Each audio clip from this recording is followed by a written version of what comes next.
What did he say? This is a What did music he show. say? What did that fool say now? He's like, he's like naming all this like stupid stuff. Like, I'd rather do this than meet Dr. Brown. I'd rather do that than meet Dr. Brown. Oh, really? Really? Yeah. Well, who gives a Really? fuck? Me and Brown had a great time. Who gives a fuck what anyone else We thinks? had we had a Fuck. blast on Christmas Eve. That was probably one of the best Christmas Eves I ever had in a long dang time. Wow. I'm saying. It was Cool. exactly. We talked to Mars Mirror. We talked to Dave Rose. We talked to Foulmouth Ken. We spoke to Minnesota. We talked Everyone. to Bullfood. Keith? Keith, you was on the Yep. call there. Yes. Yep. And that's where we found out about Ken. Bullfrog wanted Ken to buy him a CD player, and of course, eventually they were talking about what Bullfrog did to that boom box on the Dave show earlier on, Yeah. which by I know was that. So like, yeah. let's switch it up. I want to start doing the rock news first. Get into Yeah. that, and then we'll do the. We'll Yeah, I briefly. got the message. Yeah, of course, we're continuing our memorial series of all the fallen heroes of rock and roll here. I guess we're going to start in the 80s now. We got through the 70s. And why you brought up something about the Hart sisters selling their catalog. Yeah, what's the one sister that's skinnier? The skinnier one. The blonde hair, more blonder one. That's Nancy. Yeah, I was gonna Wilson. say, So I thought Nancy that's Wilson. Nancy. So she Yeah, sold Nancy- her rights to her music, and I guess they're half and half. The sisters are half and half with the band Heart, I'm guessing, Yeah. but she sold Yeah. off hers. Keith, can you look up how much they bought it for? Yeah, I was going to say, Yes. Heart. man. Hart sells Yeah. catalog. Let me put it up on the Hart sells catalog. Or Nancy Wilson sells it would be better because Okay. it was just her. It wasn't the And it- sister yet. Probably her songs that she contributed with the band. Wait a minute. Something fucked up. I forgot I got to... the website. Yeah, go ahead, because I don't know, something with my speaker thing here just doesn't work right. It's spelled Hart. It doesn't work when you're like you're playing YouTube or you're like on a call. Well, this was on my phone, so I don't know why Okay. it does that. Catalog. 35% of revenue mix, with the balance being comprised of 2% physical, 7% download, and blah blah blah. I got it right here. It's on. 500 million. Oh, wow. No, what? The 500 fuck, million. bro? ZZ Top got 50 million. Mhm. How the fuck can Heart get? ZZ Top has way, because you got to think like they're selling these. I mean, a lot of these songs they're probably going to be on commercials, blah blah blah. And when you think ZZ Top, That's their true. catalog's more suitable for commercials, car commercials, blah blah blah. Like Heart, he has a couple. I mean, they have a bunch of good songs, but like ZZ Top has way more songs that people heard of, Yeah, it's true there. and they only got 50 million. So you're confirming that one half of the band Heart got 500 million for her. Yes. Yeah. Wow. Jesus Interesting. Christ, dude. I That's know, how that's much something that's there, how much, because, songs, Springsteen got his for 500 million, I believe, too. I believe so, yeah. It's kind of, and Half plus, a billion. and how much did they did? What's the catalog of Fleetwood Mac was being sold? I'm I not guess sure, it but was? the ones I know is Bob Dylan was 300 million. Right? It's like I believe maybe so there, but that's And then some you know could what? say I noticed that- Springsteen's catalog, that was a little bit too high, 500 million. If you think Yeah. about it, I mean, what songs do people know besides Born in the USA, and then wasn't there another bigger hit? Born, Like the main- well, there's Born to Run, Thunder Road, I'm The on mainstream hits, Fire. though, there's only a few, bro, that people actually know, correct? Compared to ZZ Top. That's what I'm saying. Well, Go ahead. both acts have pretty good mainstream hits on the radio there.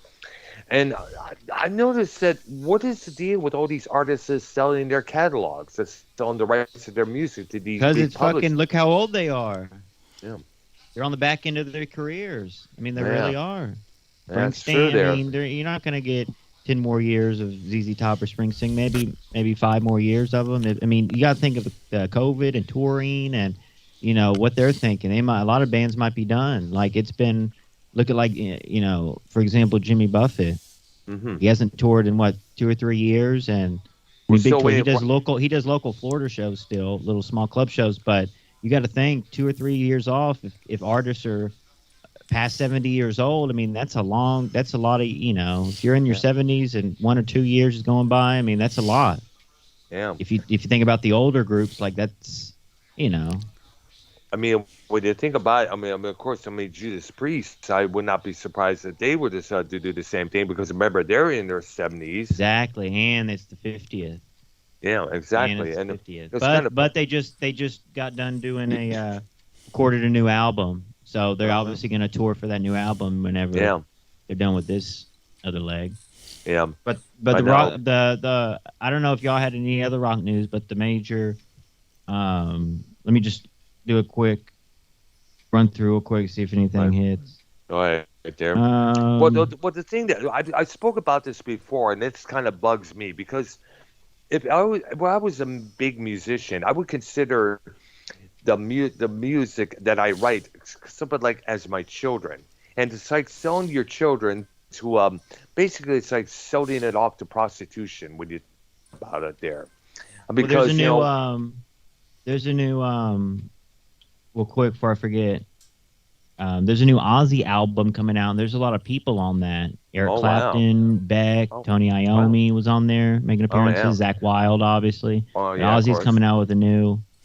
I mean, that's a guy you'll probably never see live tour again. Ozzy. Yeah, it's true because of the Parkinson's he has, which explains why all the times the past few years when he would instead of running around or prancing around the stage, he would just walk a little bit there, just stand next to his microphone with his back hunched a little bit there a couple times.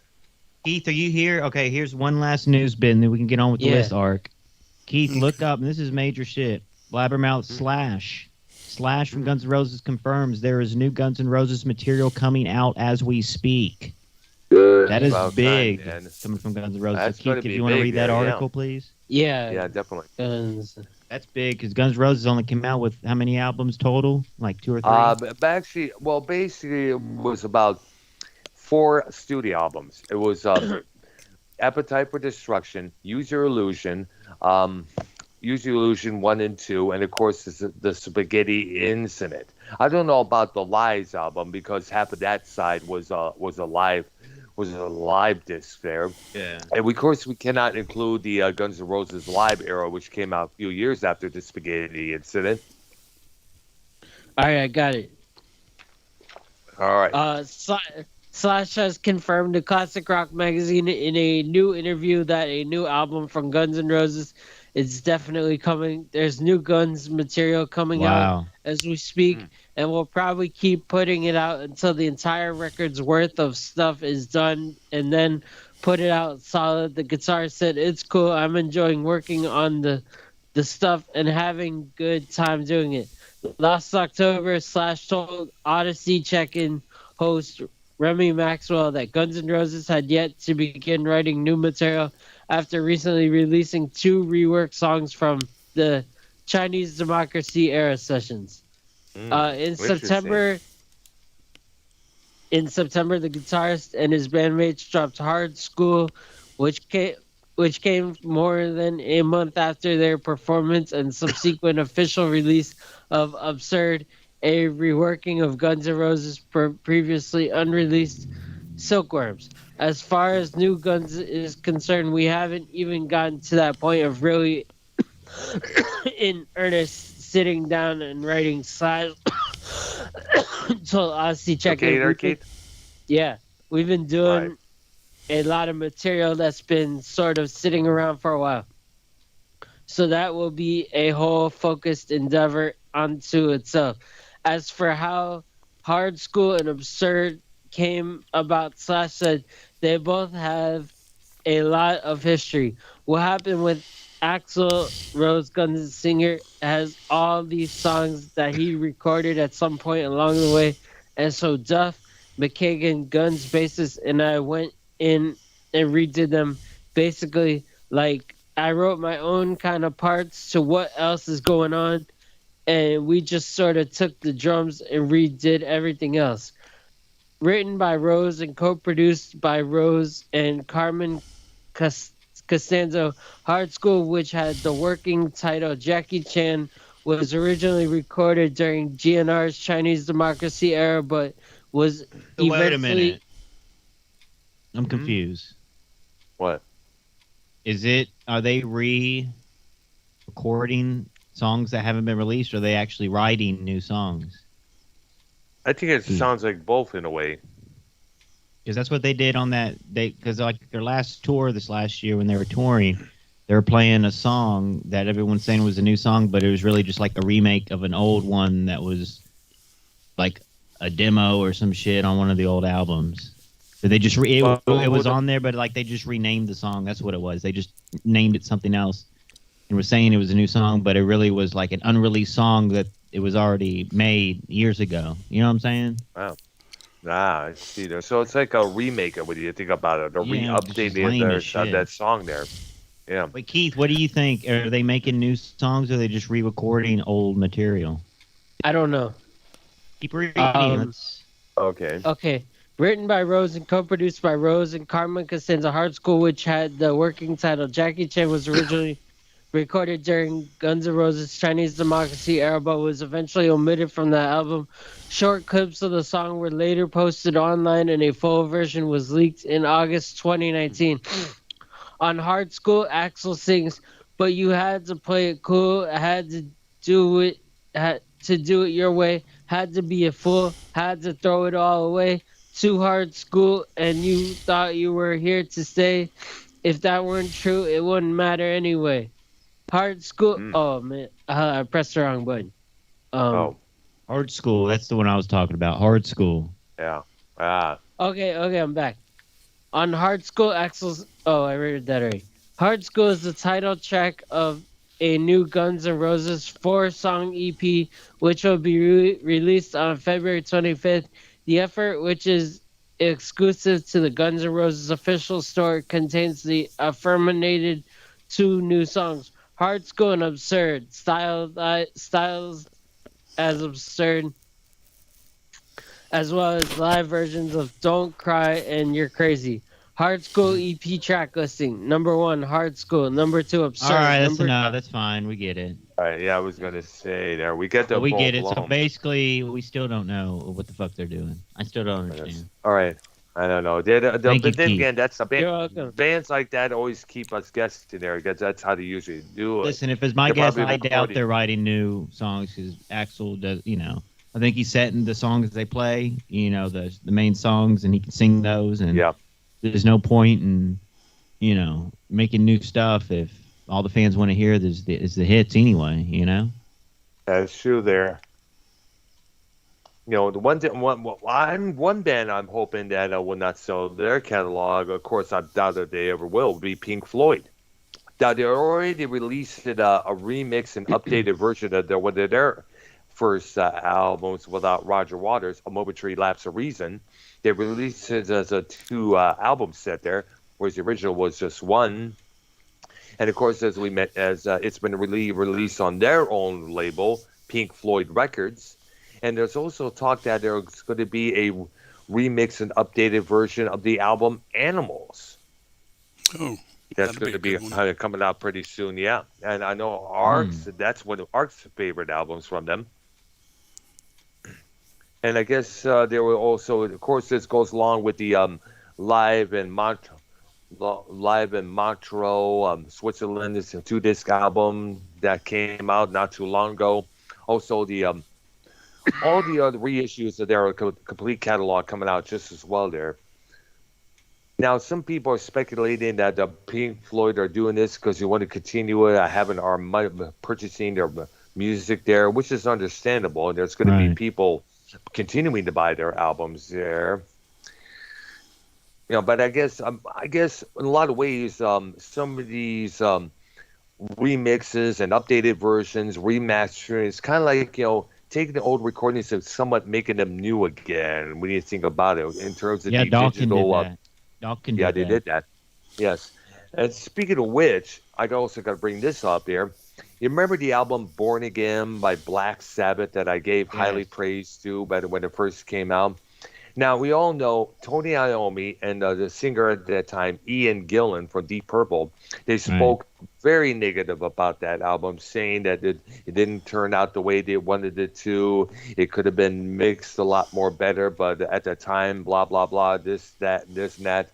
They found the master tapes of that album, and there's rumors possibly Tony Iommi may may do some actual remixing of that album to make it sound like it was originally supposed to sound like. Kind of Yeah, like I the heard same that too. thing with Yeah.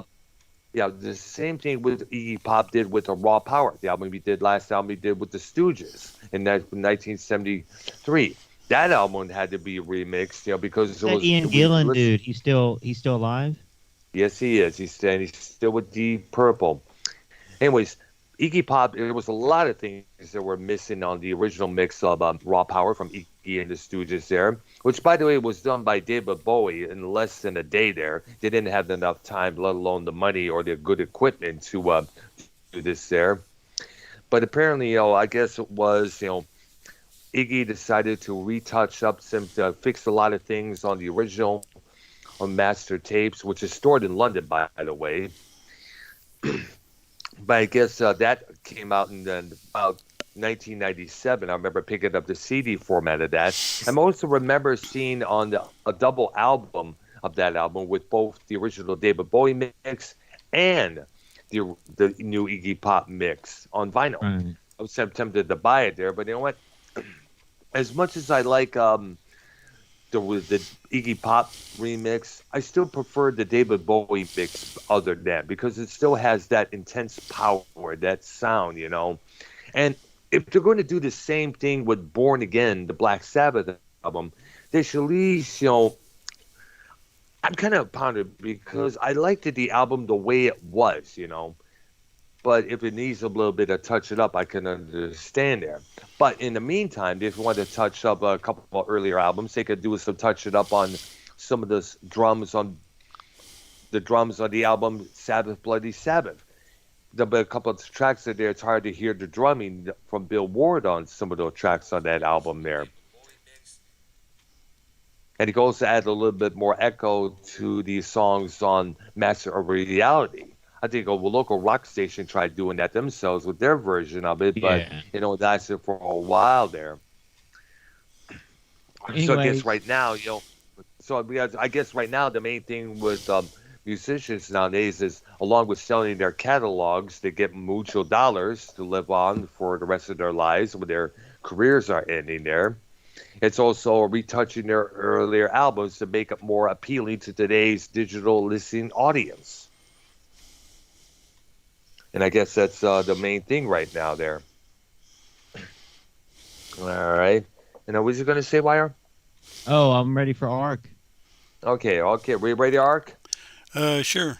But first, I'd like Mm-hmm. to thank Keith for being our, uh, what's the word I'm looking for Researcher? here? Researcher and Yes. guy that's keeping up with stuff when we give him I'd like to thank him for all that. You're welcome. Yes. Props to you, Keith, there. Give it up to Keith, everyone All listening right, here thanks. brother. for the work he does. Yes. Oh yeah. Thank you. All right. Okay, first one I got's an old guy from the way back, Mhm. Jimmy Durante, 86. Mm. Pneumonia, so Now, that's natural causes. All right. well, Jimmy Durante, he was one of the cha-cha-cha-cha type of guy with the big Right. nose there. I guess he also did one of the Christmas cartoons, Rankin Bass cartoons, I guess it was. Yeah, I think Forgot so. what it was. Sorry, it's my phone. Oh, okay, there. I think it was started in the 1980s, if I'm correct, right? What was starting in the 1980s? Well, the list of the people who Oh, passed, yeah. musicians and are the entertainers who passed away. Yeah. Next one I got is a member of the Buckinghams, I John remember hearing about that group. Gosh, I hope so. John Polis. They did kind of a drag. Mercy, Ah. Mercy, Mercy. Let's see what else. Susan. Mm-hmm. Two or three others, but I can't think of them off the top of my head. All right. He was 32, All right. and he died Wow. Heart failure? What? Natural causes. Mm. Oh wow. 32 heart failure. Wow. Now, You, are you, we going to keep count of how many, what's because killed off these rock stars? Like Yes, 32? yes. Okay, we're going to do that. I'm We'll doing it definitely right do now. that again. Nice. well, yeah, I Yep. think he's adding to the previous list, Yeah, which is I good. am. Yes. I am adding to the previous list. Okay, next one is a guy I liked real well, Tommy Caldwell, Hmm. Marshall He Tucker was Band. I was going to say, Marshall Tucker Band. I remember hearing about his, in a 30. he Here, was you 30 want to years hear? old. You want to hear? Hold on, let me get OR Go because he ahead. used to hang out with the Marshall Tucker Band. Oh, yeah, definitely. We got to He hear. knows Doug Gray personally. Let me get him real quick. Okay, that was a I traffic like the collision. song. Car crash. Mm. I Right. like the song "Can't You See." Yes, that's a great song. Yes, I remember hearing that a lot of times when I lived in Richmond, Michigan. I think Kid Rock did his cover version with the Zach Brown band a couple of years back there. Oh wow. And Take the Cool. Highway. Let's Hmm. see what. There was this one song I remember seeing the MTV video for. It was about some cowboy who kills his mom and daddy who goes out to get revenge. I think it's called there. I Now, forgot here we the name go. of it. Go. Hello, how you doing? What's going Hey. on, OR? What's up, man? Oh, not much. YR was wanting me to tell y'all about how I knew Marshall Tucker Band. Yeah. All right. Yeah, back in the '70s, I got to meet the only guy that's still with the Marshall Tucker Band, uh, Doug Gray. He's the lead singer, Hmm. and he's the only original one with them. I met him and one of the Caldwell brothers back in the day, back in the '70s, and just everybody, the Toy and Tommy Caldwell died since then, Right. drug overdoses. Uh, the flute player, him and Doug Gray stayed on the longest. The flute player left, but they still, he picked up some other guys that play instruments and stuff, and they still tour around. If you look them up, they got a big tour planned for this year. They've been around for almost 50 years now. Wow, man.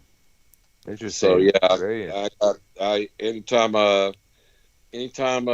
they come to town, I'd go see Doug Gray and meet them outside the trailer or the bus however they were staying, and he knows me like your neighbor. So Nice, there. Good to hear that.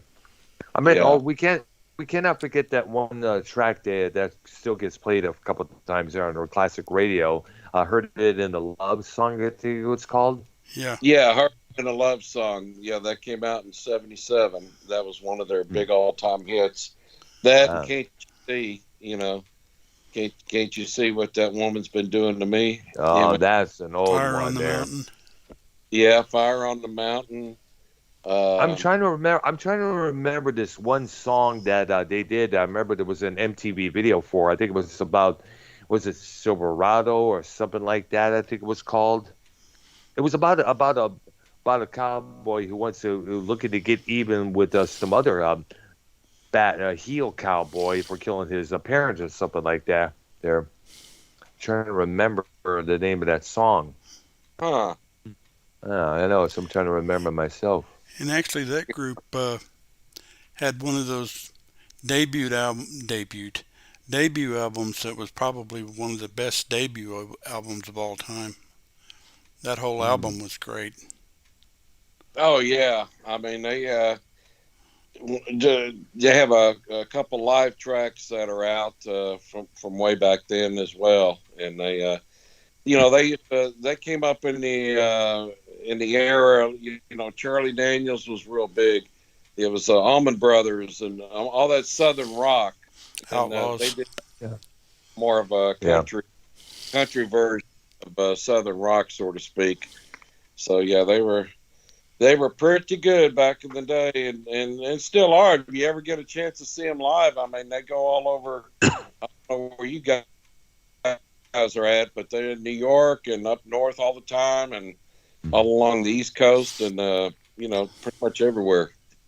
You look them up, go see them, and they still put on a good show. All right.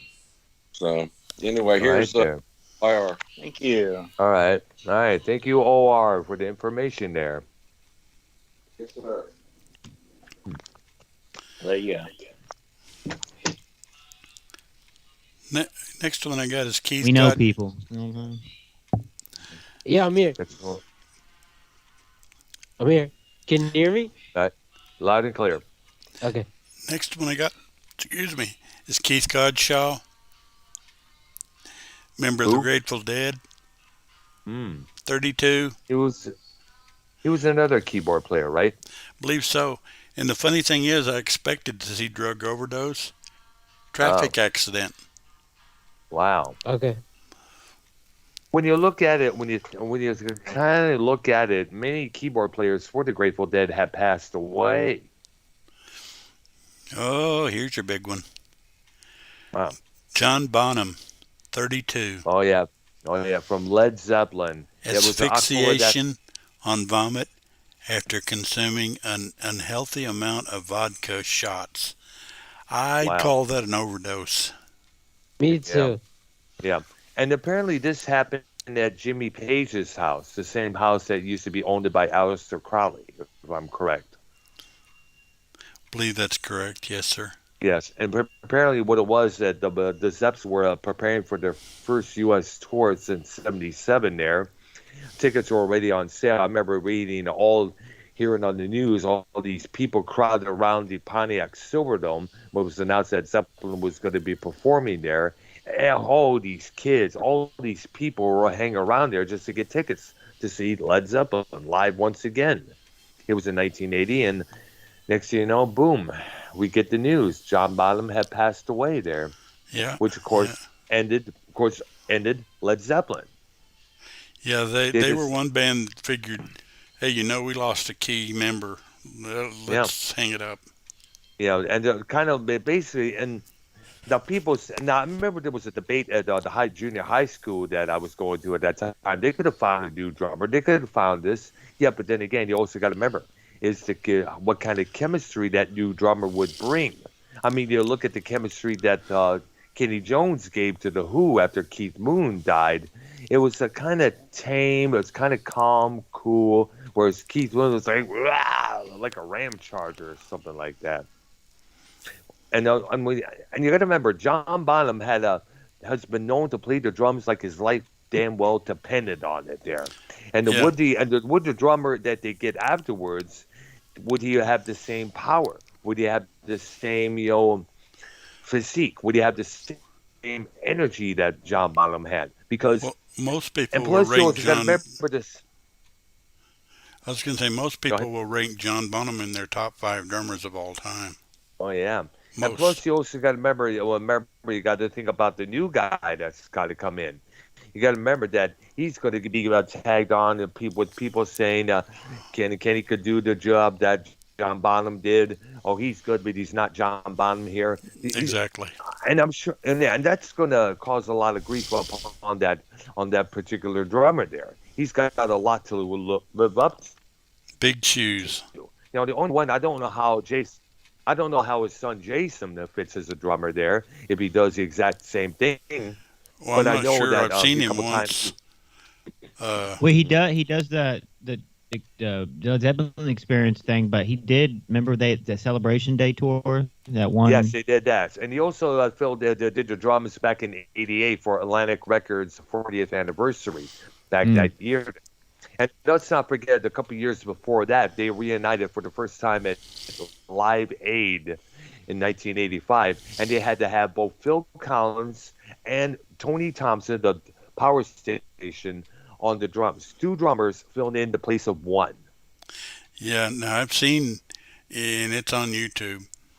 Yep. Hart does a version of Killer Stairway to version Heaven, of Stairway to Heaven. and Bonham Yeah. plays on that. Because let's not forget Jason Bonham, yeah. And let's not forget, Hart was often christened by many people as a little Led Zeppelin because, Ann Wilson has that powerful range voice like Robert Plant did back in the Right. day. And have done Zeppelin's Rock and Roll a couple times. They You usually look at close. Greatest Hits Live. Yeah, the one show I saw Hard at, they closed with that song. Yep, they did. So they did a good job there. Yeah, I saw them of all places, Six Flags over Texas. Wow, interesting. That's something there. Well, it was early in their career. I think they'd only released 4 albums or something like that. Oh, yeah. We're talking Bottom, right? I'm sorry? You know what the band is talking about? John No, Hard. Bottom's Grouper No, or Hard. Oh, Hard. Oh, wow. Hard, yeah. This must have been years ago. Wow. It was. Boom. Yeah. Oh, Weren't yeah. they Brown? Weren't they like blamed for like being sisters and like lesbians at the same time or something? Yes, Was that. a Yeah, I scandal? gotta throw this in there. This shows you how fucking low down some record companies can be. You know, to just sell records. You know, the record companies will do this all the time. Their old label, Mushroom Records, took out a full page ad. You know, celebrating the success of that album, Dreamboat Annie. It took one of the offshoot photos from the album cover, and they made it like a National Enquirer headline, saying it was only our first time. I guess it was meant to be. It was only our first time hitting it big, but they played it something that like made them look like lesbians. Right. It was an attempt to sell records. They not only sued Mushroom Records for that, and they also sued them, the label, for also not paying them a certain amount of money, and the royalty money there. Now, that whole mess, lasted for a while there. They were recording at that time an album that was going to be for titled Magazine for the label, but when that whole bullshit ended there, they signed with Epic Records, CBS. While some of the tracks that they recorded for Magazine got released by Mushroom. So both albums came out at the same time, Little Queen and Magazine. They just threw some other live tracks that were recorded on the side to complete the Magazine album. Hey, Right. Keith, are you there? Here. So you Yeah. know the roller skating rings and stuff like, Yes. and I believe like Heart was a major group that roller rinks play their music. Yeah, Wouldn't Brown, surprise or- me. Oh, I think okay. so. Yeah, Like that was like that perfect style, like that's some good. Barracuda. roller And by the rink, way, yeah. the story was Ann Wilson met this way. One guy, one fan was asking, "Hey, how's your lover?" "Oh, Mike, he's doing good." "No, I mean your sister." Ann gets pissed off, and she writes down some lyrics, which will later become the words for Barracuda. That's where that song came about. Oh, like That's- I never heard Heart in a roller skating rink, but when I was a kid in the roller skating rink, they would play like that new KRS-One song. They would play Naughty by Nature. No, Like, no, I'm not it- talking like This I'm is not not talking. currently. I'm not talking nowadays. I'm talking about like when that music was popular. Like that's the kind the of music 80s. they played. 80s, in the yes. ring. Like, Yeah. yeah. Yeah, Yeah, I like, mean, Even It the Up. first time I was in a roller skating rink, it was like 1990. Yeah, So that they didn't. stuff like Even It Up, Straight On, or Barracuda. Those were popular in the skating rinks at that time. Also, Limelight by Rush, just as well there. Yeah. Okay, the next guy I got is a guy you possibly heard of. Yeah. John Lennon, 40 years old. Oh my gosh. Let's see, how did he die? Oh, yeah, I remember. No, I'm Yes, kidding. gunshot. He was shot four was shot times to by death. shot to death by Yeah. a guy named Mark David Chapman, who felt that Lennon sold out his political values. Because remember, John Lennon was this massive activist during the early 70s. And around the later time, the Vietnam War was winding down. Nixon had just left office. Things were winding down. The disco scene was coming in there. It was a complete transformation. Lennon kind of like hid away for a while there to do his own thing with Yoko, reside in New York City. He was official resident of New York City at that point. He was given the green card, and he loved New York City. He loved it there. Yes, I he mean, you did. look at, yes, he did. And in fact, you look at the video for the track Mind Games. It has some footage of him walking around the streets of New York, the parks in New York, people running up to him. He was signing autographs and everything, entertaining the people around him. And like I said a couple of times, and in the comment section below that video, shows how much he loved New York City and how much New York City loved him back. Yep. And what's even more interesting that earlier on that year, there was much speculation that possibly the Beatles may get back together. Because apparently what it was is that John Lennon and Paul McCartney had a little phone call with one another and how many years since they spoke, talk about how you doing, how's your dog, how's your baby, how's your son that's going on, how's our little cat doing here and there. They didn't talk about business at all, which was pretty good because that's what led up to the breakup in the first place, That you didn't want to bring that up there when you're talking with someone that you haven't spoken to in how many years.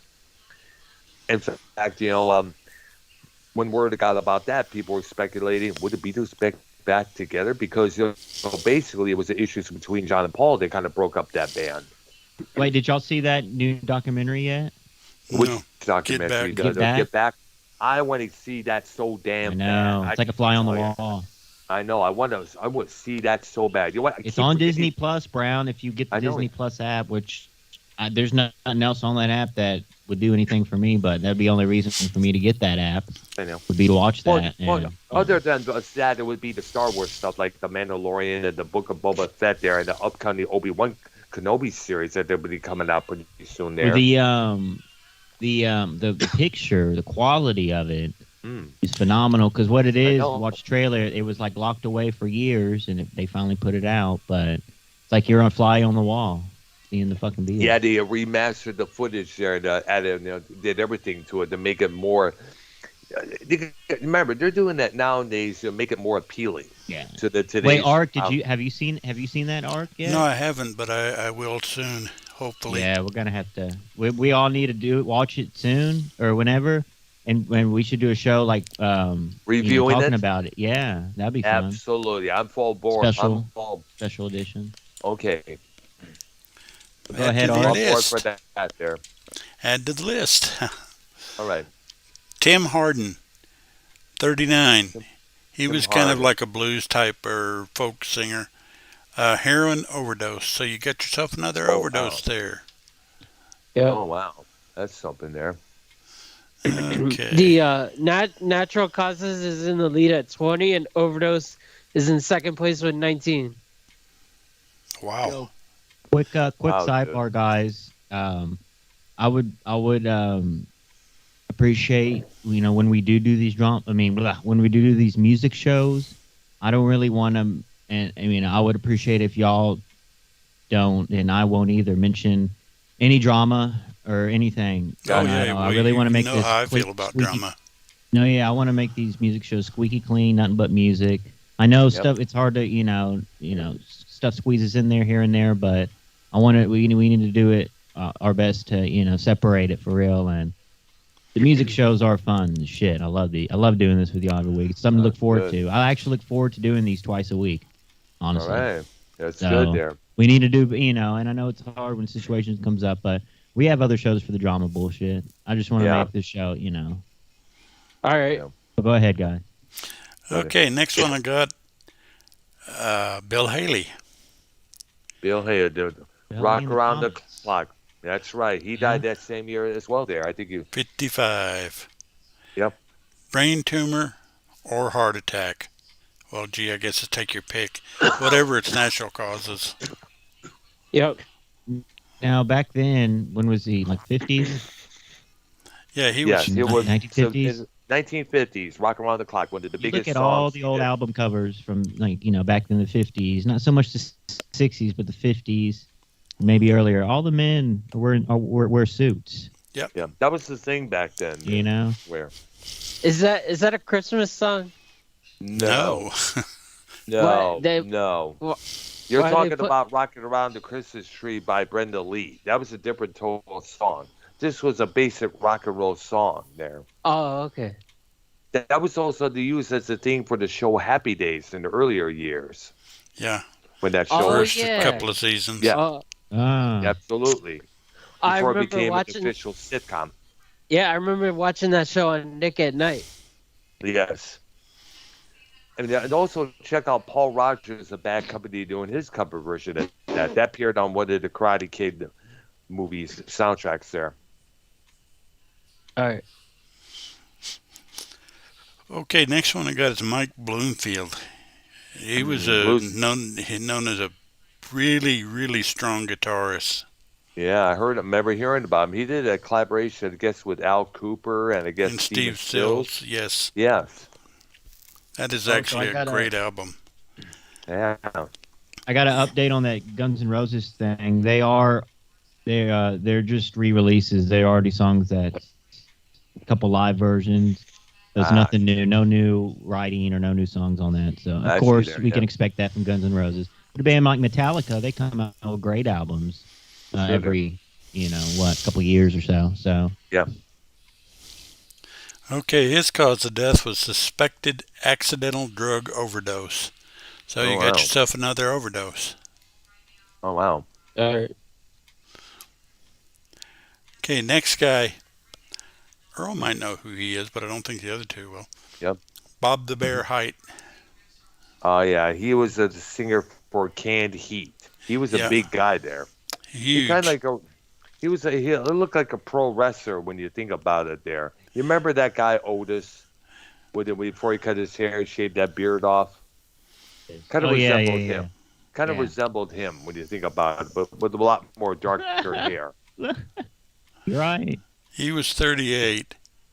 Now it says here heart attack caused by heroin and cocaine overdose. So we'll call him an overdose. There you go, Keith. Yeah. And who the hell is this Robert Lee in my chat here? Oh no. I Why don't know do you either. know? Hmm. I was just so upset. Somebody here saying, "Why are Bandy, Tony Rocks, F off? You know there." Shut up! You're gone, you schmo. You dork. Stupid dork wad. Maybe I seen him in. Keith, you know the rule I have. Like, if you don't call in or if you don't like talk to me behind scenes, or I know you're real, then like I don't want you in the chat, bro. Like in my chat, like that means you're a troll or fake or whatever. Like, Well, this was in my, nothing, or any chat. My chat this as well. So. Yeah. They're in your chat. Yeah, this was in my chat there. Maybe I've seen him in Dave Rose chat a couple of times, but I'm not sure. Well, this is a music show, so let's continue. Yeah, let's go and get to it there. Okay, next one I got is Bob Marley. Oh shit! Here we go, Keith. 36. Yep. And his cause of death is a medical thing that I really don't want to get into reading, but we'll call it natural causes. I heard it was cancer. Well, no, here it's melanoma cancer. You're right, exactly. But it's got two words in front of it I don't want to fool with. All right. So what happened was, quick rundown on that. He used to play in Jamaicans. A lot of them play soccer. Right. A lot of Rasta men played soccer. So what ended up happening was he was doing a little game, playing soccer, and he someone's cleat, and obviously soccer cleats, cleats back then had metal cleats in them. Pierced in his foot, and then he had to go to the hospital. They did the test and saw he was, he had the melanoma cancer. What year was that? What year was that? 81 or 80? It was 1981. Yes. Yeah, 81. Okay. Wow. And now let me ask you guys, because I met a guy, Roger Steffens, who went on tour with him and knew Bob personally. He was a photographer. He has the world's largest Bob Marley archive collection, all this stuff. You can look him up. And so I met him. I got to know him for a little bit. He was at these festivals in Houston, international festivals. And so he always played this unreleased footage of Bob Marley, all these pictures, blah, blah, blah. So I learned a lot.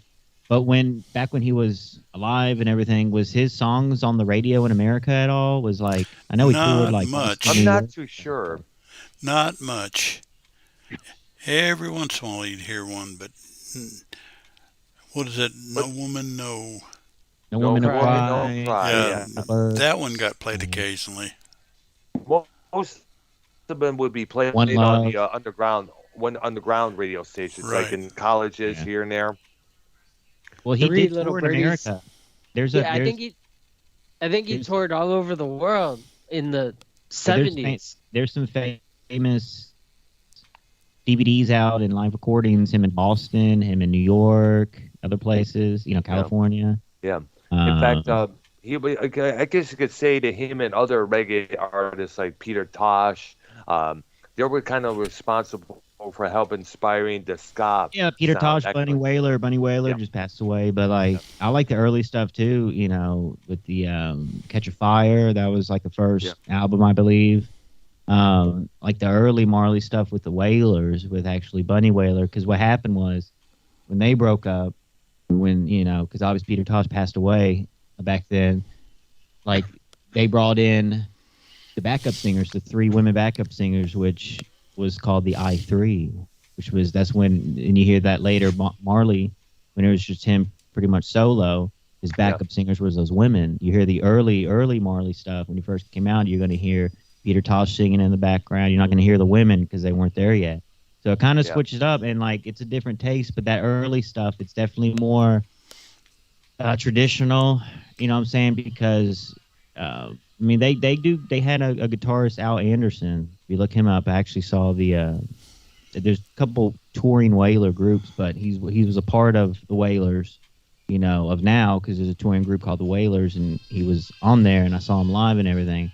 He played that solo on, he played guitar on No Woman, No Cry, the live version and stuff. So they had good guitars. Obviously, Peter Tosh was the original, but they had some some rock grooves in some of that, and some of those solos, that reggae, and obviously Marley had his Les Paul that he strummed and everything.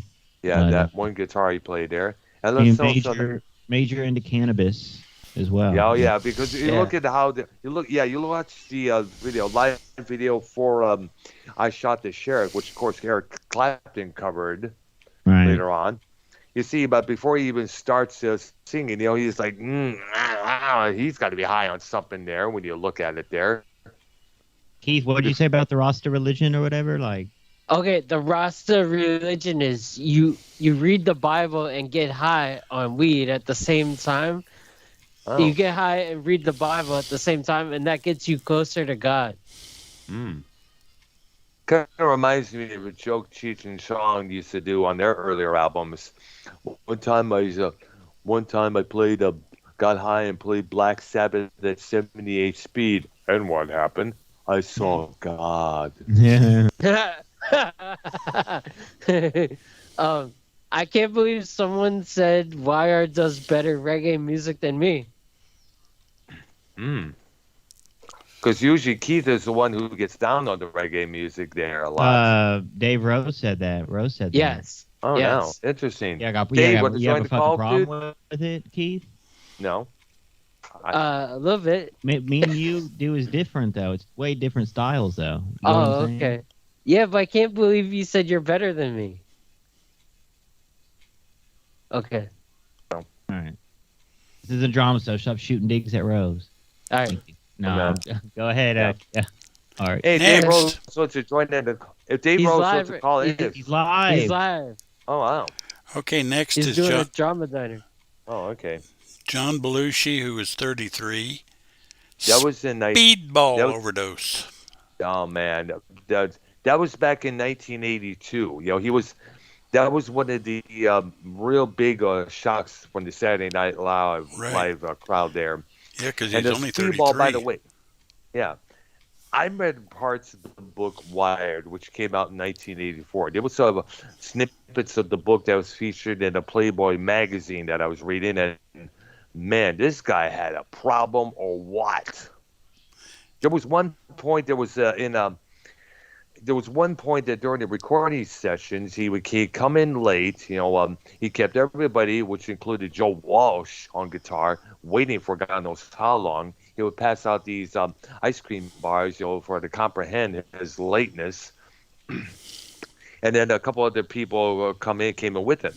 Now, Belushi at this time had a bodyguard hired by I guess his wife or somebody else. There's a dude named Smokey there because of the Smokey tattoo he had on his arm there. I guess it was Smokey the Bear.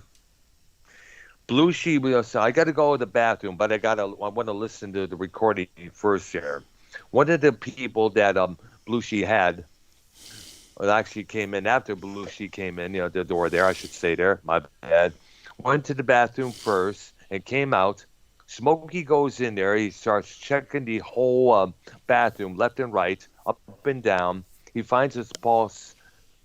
He finds his packet of cocaine in one of the, I guess it was the one of the doors so they keep plungers, the bath towels, or anything there.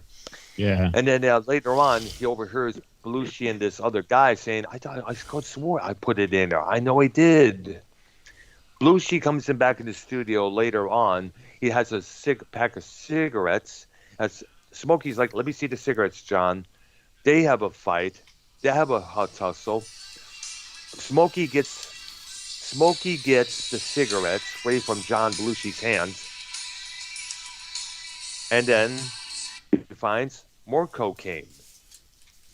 And Belushi's like screaming his head off. Don't you ever embarrass me in front of my friends like that ever again. Smokey was like, you should have no problem if you let me see the cigarettes. And then another part of this book, there's a conversation between the two in which Belushi's telling Smokey, you need drugs. You need to stay on top. You need to keep moving forward. The guy basically he felt like he had to have drugs to keep him going when it comes to writing material, performing material, movie roles, and that there. He basically had a massive drug problem. And there are actually him. quite a few performers Blues like Brothers. that. Yeah, Chris Farley was another one of them. Who? Yeah, exactly. Chris Farley was another one. He was a massive addict as well. Yeah. Okay, and I guess, Keith, you caught drug overdose, right? By the way, yes. Yeah. And by the way, a Speedball, I mentioned about this a couple of times. This is what Steven Adler of Guns N' Roses injected Axl's then wife at the time with, almost killing her. It's a mixture of heroin and cocaine. And this is Axl Rose? No, Axl Rose's then wife at the time. She died? No, she died. No, she survived. But Steven Adler got booted out from Guns N' Roses as a result when Axl found out. Oh, he gave it to her? Yes, apparently she was pissed off at Rose for something there. She hooked up with the drummer, Steven Adler. They banged, and next thing he said afterwards, he shot up with this. Yeah, that's why I remember What's her name? In the garden. I'm going to look it up right now. It was Erin Everly, one of the daughters of the Everly brothers there. They were married for a while, and I guess Axl annulled that marriage for some dumb reason at that time. And then when I read about this article, that explains why there. Next guy I got is Randy Rhoads. Oh, yeah. 1925. And this man would have been one of the big ones there. Oh, yeah. He did a couple records with Quiet Riot that were not released yet, only overseas in Japan, I guess, and 2 albums with Ozzy Osbourne. Now, Blizzard of Oz and Diary of a Madman, Airplane which I had the original copy of. Yes, and I guess it was in Florida, I remember. do you remember the story? Yes. Yeah, that had something to do with the pilot, I guess, was showing out or something. Yeah, they were showing off. Cocaine or something, they were saying. I don't know. He was showing off in his plane there, and him, and they had Rhodes, and plus the makeup artist who was good friends with Sharon Osbourne. There were some, I guess something fucked up, and he went to a guy's house there. And I remember hearing the story that in some magazine that Ozzy ran inside the house to get the guy out of there because he was sleeping at the time. Didn't know that his house was on fire because of a plane crash. Wow. Now, the best, I highly recommend the live album, Ozzy and Randy Tribute. Rhoads live album, Tribute. Tribute. That Yes. Believer song, and then the solo for Suicide Solution is solo. They let him solo on that. Very, Yes. very good. Now, I don't know what guitar he was using. I don't know if he was using that Polka Dot Flying V or that Jackson. Yeah. Um, I think they were well, both Jack. I don't know if they and were then he both had a Les Jackson. Paul.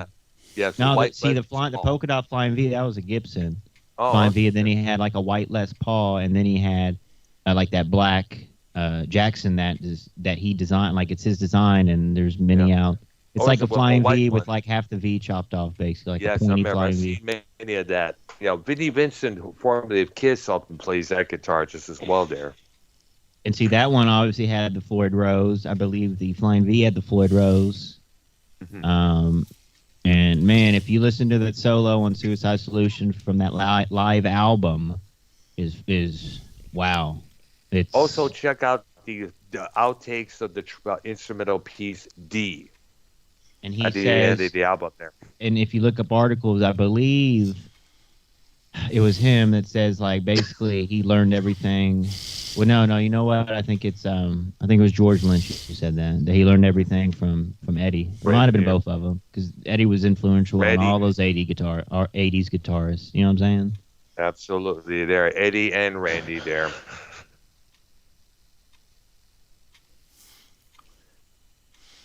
By the way, I see right now they have a new vinyl version of Diary of a Madman at the nearby Walmart where we live here. Oh yeah. I might pick it. I'm thinking about picking it up because I had the original that I bought from a How neighbor much? for $5. It was for the new vinyl version. Yeah. I think it's going to be about 20 something dollars. I'm thinking What? that's how vinyl. You can go on That's how eBay the and price. you can go on eBay and get an original for that on a bid, Yeah, an auction probably. But if yes. the new one, it won't have scratches and shit. So you know what I'm Yeah, saying? that's true there. Plus, the color vinyl thing, that's what draws in all the new kids. Yeah. There. Oh, wow, it's color vinyl. Wow, man. Huh. It'll be interesting to have it if it was a double album, which 2 tracks on each side because it was an 8-track album.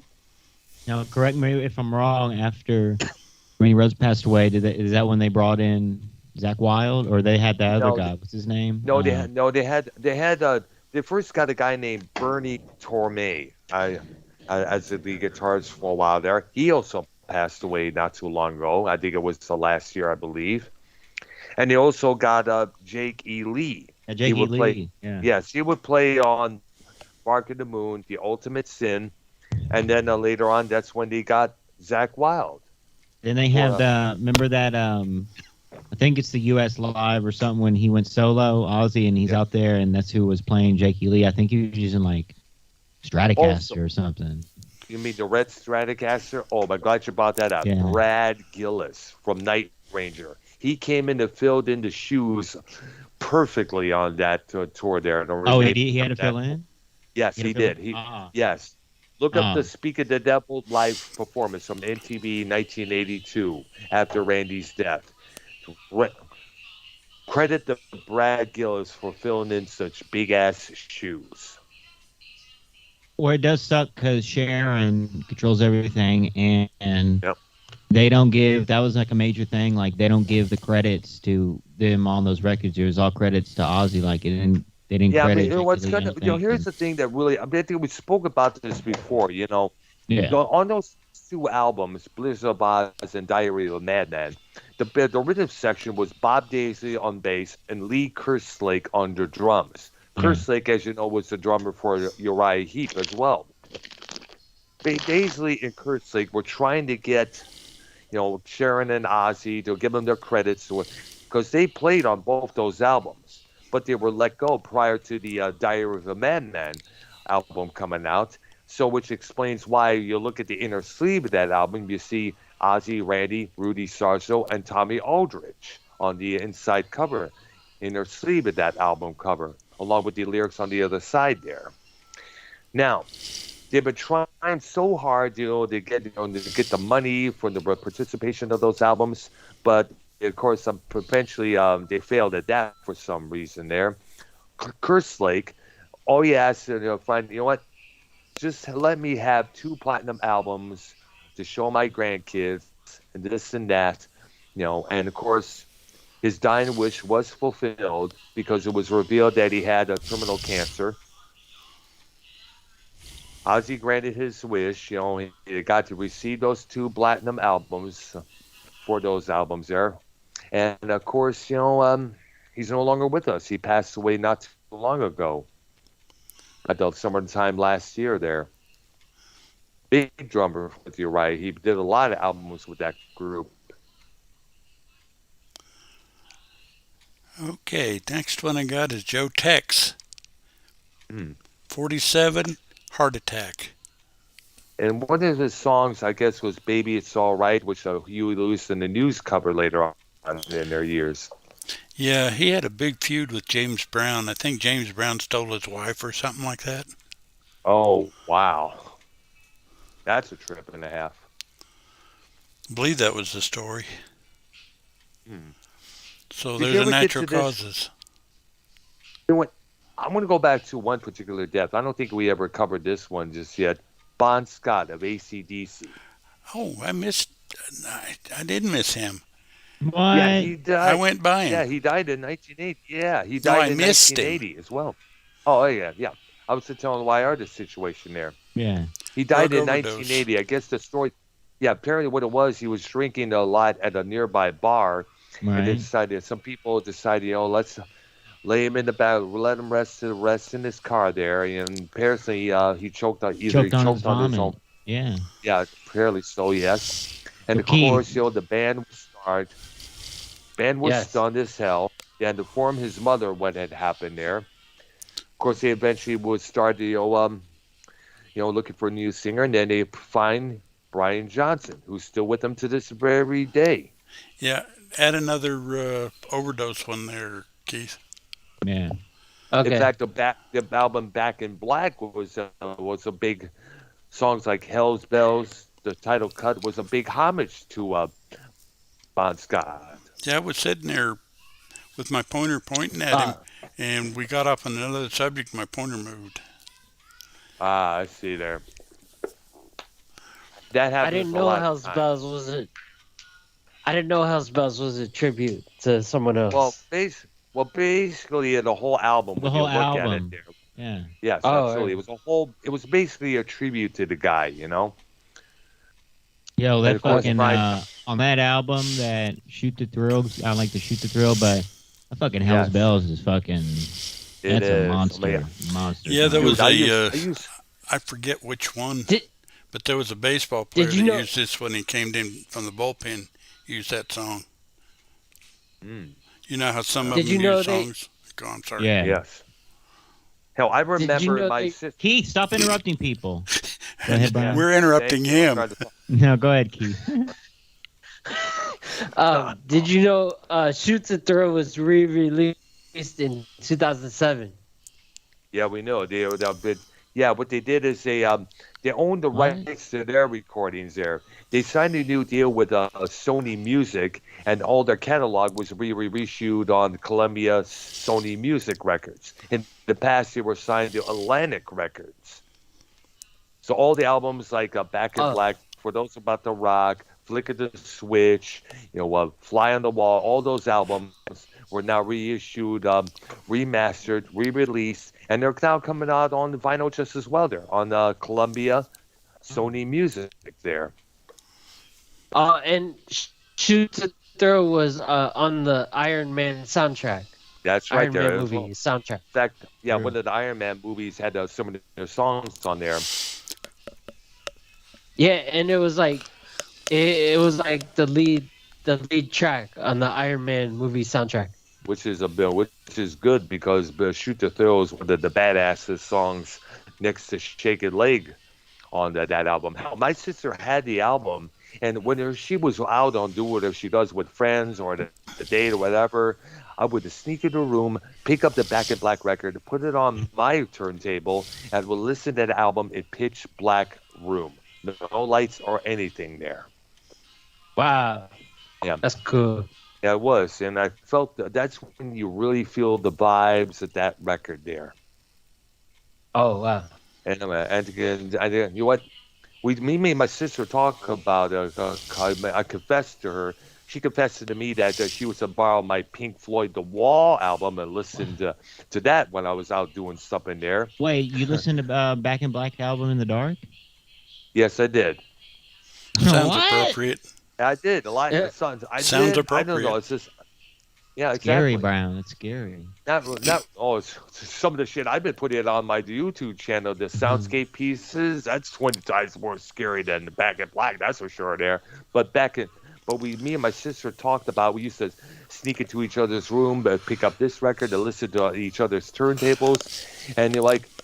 It's like, yeah, I know. I used to do that with your Back in Black, Michelle. It's like, yeah, I used to do that with your Pink Floyd record. And you know what?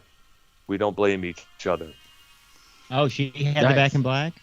No, she Record? had the Back in Black. I had the Pink Floyd The Wall album, and she would when she found out that it was sneak into her room when she was out listening to her record on my turntable.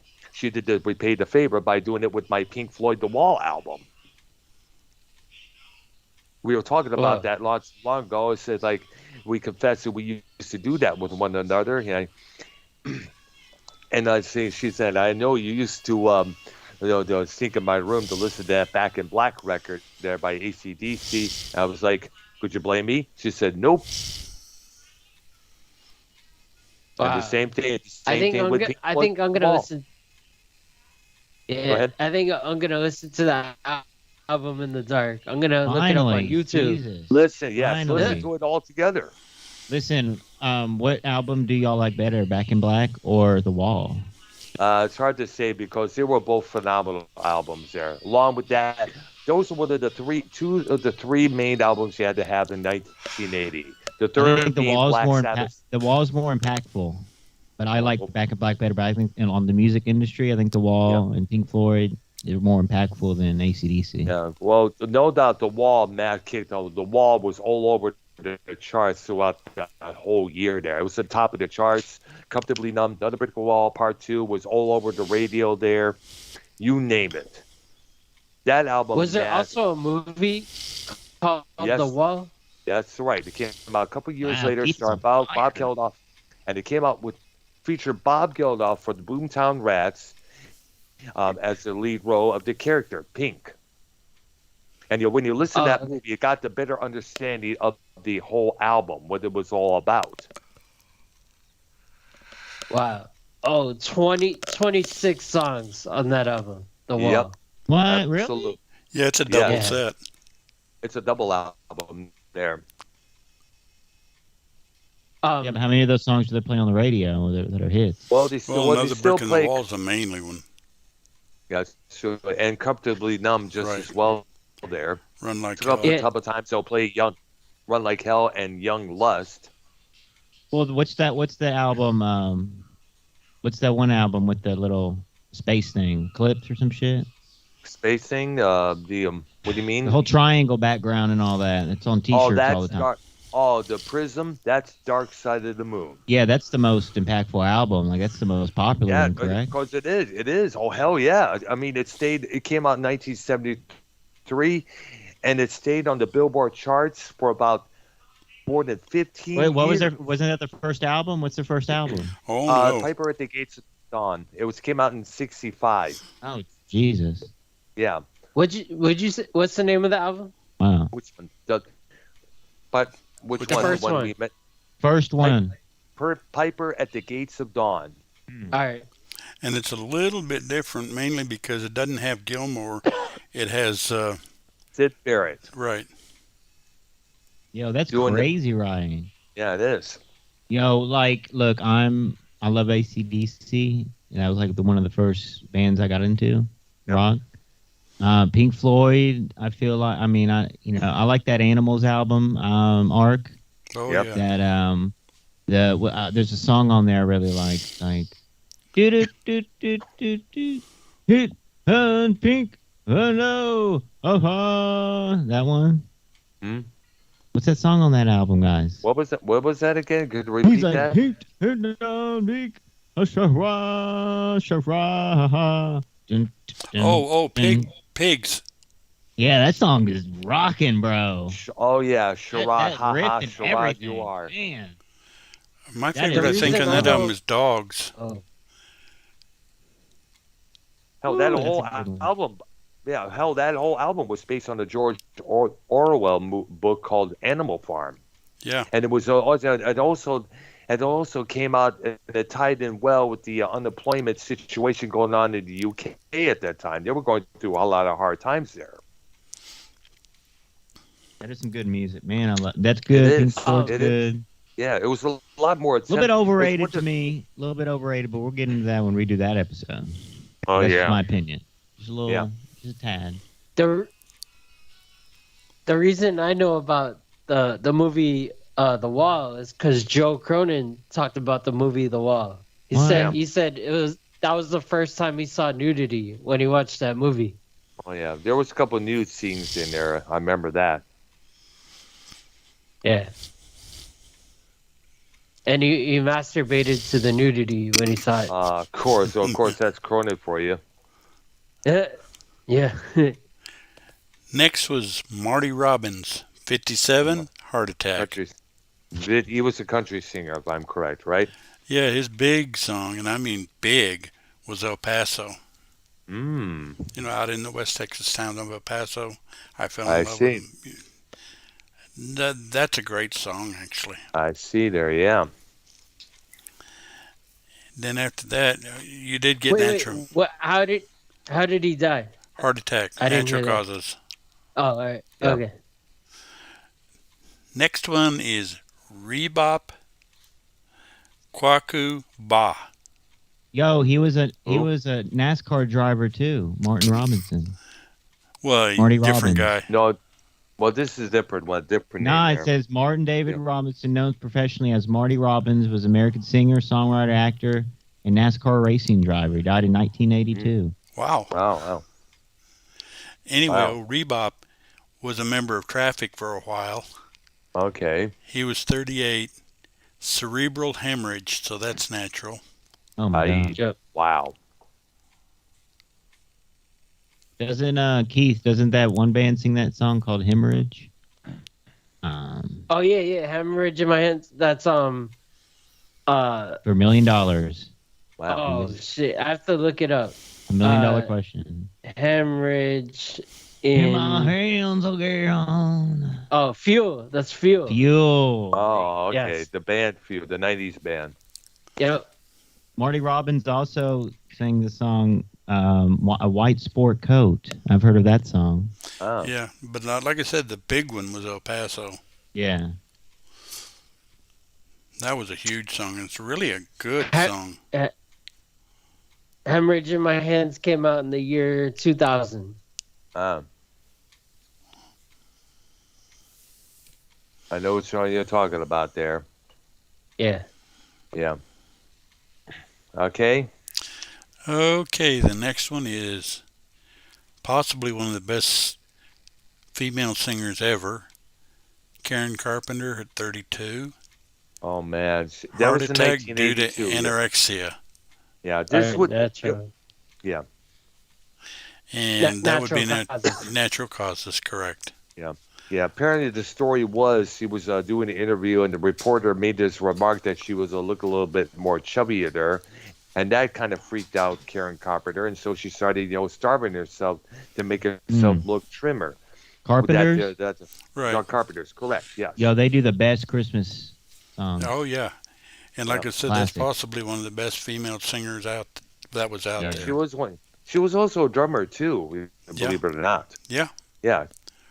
If you see the early videos with Close to You and We've Only Just Begun, she's drumming.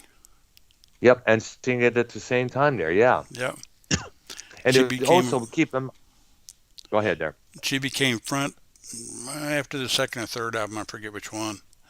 Yeah. But she got from behind the drum set and got out front. I started singing, and you know what? It also fits to say that her death from anorexia was one of the. Nobody really understood what anorexia was about until her death occurred back in '82. that's when that subject started getting a lot more press, a lot more coverage. Because at that time, a lot of girls were starving themselves to death, thinking that one bite of food will make them fat. Actually, Because it would have February looked of like these. '83. Yeah, okay, February, my bad. Well, But you know, but then again, it took her death to bring that subject, that condition out into the mainstream light there for people to take notice. yeah, a lot of good material by that group. Yeah. Yeah. And sadly, she's no longer around. Yeah. Next, Mm-hmm. let's see if you know who this is, Wait, Earl. what does she die of? Anorexia. Natural causes. Heart attack due to anorexia. Uh, Let's see if you know this one, Earl. okay. Felix Pappalardi. Yes, he was the member of Mountain. Yeah. 43. Know how he died? How he died. Shot by his wife. Whoa, that's something there. How what happened that led to that incident there? You'd have to look that one up. Okay. That is a trip to hear about. Yeah. I got to I think think that she up caught him sometime cheating there. or something. Oh man, that's a way to go there. Usually nowadays, they often just blow up blow up the husband's car or something like that. Yeah. And towards the end of the show, Vikings wanted to pop in, or you can join his if you want, or something. Definitely, we could do that. After we're done. Okay, discussing here. So how much have we got to know, by the way, there? Because again, it's about almost. Oh, we close won't to finish the 68 '80s. minutes. My gosh, I'm only in '83. Wow, man. Wow. That's true there. This is like a huge mini series we're doing, Yeah. and this is what I like. I like the mini series. I mean, the good lists and the rock news, and we do the music programs in the community. Yep. We're doing the best. And we do them well. Okay, next one I got. Muddy Waters, 70, heart attack, natural causes. And he was one of the guys, along with all the other greats like John Lee Hooker, B.B. King, Chuck Berry, influencing the British invasion. Yep. Especially the Rolling Stones. There's this bar and grill near me. It's called Muddy Waters. Oh yeah. Really? Yeah. That's Is not it the surprising. homage to this? Is it a homage to the guy, or is it just a different theme there? I have no idea. I'm I've betting been there once. I see. I'm betting I've it been was there originally once. named after him, and I'm betting they play a lot of blues there. I'm thinking so. Yeah. I mean, I went there once to do karaoke. They were having karaoke night. Really? Keith, Yeah. do they is the Everglades like muddy waters? Is there like dirty waters, the Everglade waters? Yeah, it is. It is. Well, maybe it's that. Swampy. Because they would have to pay Muddy Waters' family money to use his name like that. You know what I'm saying? Yeah, well, Or is it Muddy state or Waters, something like there? The bar and grill Muddy Waters is on the beach. So, like, if you're on the beach, you're like 35 minutes away from the Everglades.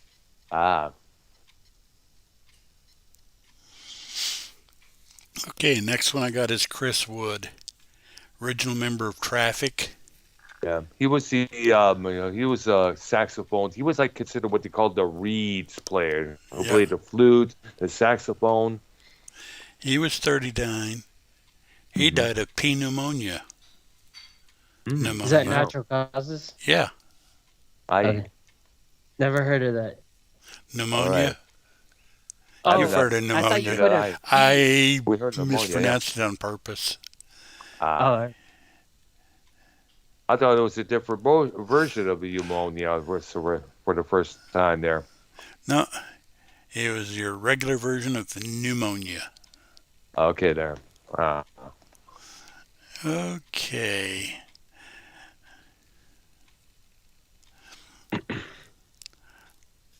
Sorry about that. It's okay. Tom Evans. Tom Evans Badfinger. from Badfinger. He also committed suicide along with Pete Ham years earlier on. He was 36. So now Yeah. you can add a suicide to your suicide list. Yeah. Okay. It's sad when you think about what happened to that band because they could have been because they were often christened the Second Beatles, but sadly, the bad management played a big part in that group's downfall.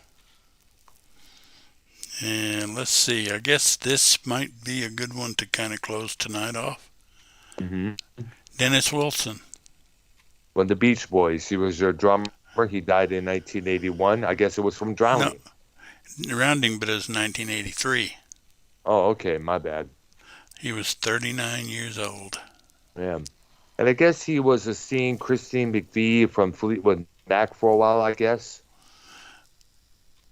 I don't know about that. Well, I remember seeing when I was reading.